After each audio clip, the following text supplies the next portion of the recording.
আয়াস এখন আসছে বিমান বাহিনী জাদুঘরে। কোথায় আসছো? আমি পার্কে আসছি। পার্কে আসছো? ওইটা চালাবো। কোনটা চালাবে? ওইটা ট্রাকটা। এই ট্রাকগুলো চালাবে? আচ্ছা ঠিক আছে, এখানে তো আকাশ বাম্বাও আছে। কি চাও তুমি? তবে হেলিকপ্টার স্টাইল। হেলিকপ্টার চালাবে?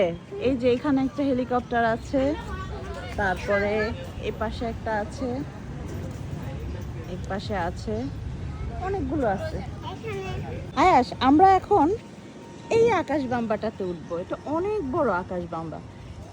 এটাতে ওঠার জন্য আবার আলাদা টিকিট কাটতে হয়, প্রবেশ মূল্য ছাড়াও এটার জন্য পার পার্সন 30 টাকা করে আলাদা টিকিট কাটতে হচ্ছে। এখন এটার মধ্যে আমরা উঠবো। আয়াসের খুব ইচ্ছে হচ্ছে আকাশ বাম্বাতে উঠবে, তাই। হ্যাঁ হ্যাঁ, সিঁড়ি দিয়ে তোমাকে নিয়ে যাব। সিঁড়ি দিয়ে উঠতে হয়, আয়াস অলরেডি চলে যাচ্ছে এটার জন্য। আমরা এখন সেই বিমানের মধ্যে ঢুকে গেছি।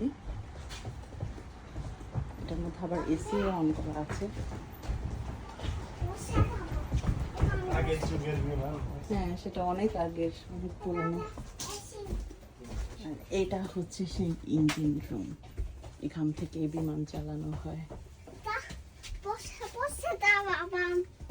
তুমি চালাবে এটা বসে বসে?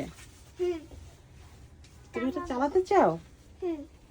আয়াস বিমান চালাতে যাচ্ছে। এটাতে দাও। কোনটাতে দিব? এটাতে দাও। এটাতে দিলে কি হবে? এটাতে দিয়ে বিমান দেবে। এটাতে দিলে বিমান চলে? হুম। এটা ব্রেক, ব্রেক এতে বিমান দেবে। ব্রেকে দিলে বিমান চলে। হুম। আচ্ছা, এখন অন হয় না কেন? অন হয় না? ওই সামনের সিটে বসি। সামনের সিটে বসা লাগবে না, ওখানে ওখানে ময়লা, অনেক ময়লা আছে। না না, এই তো আছে তো।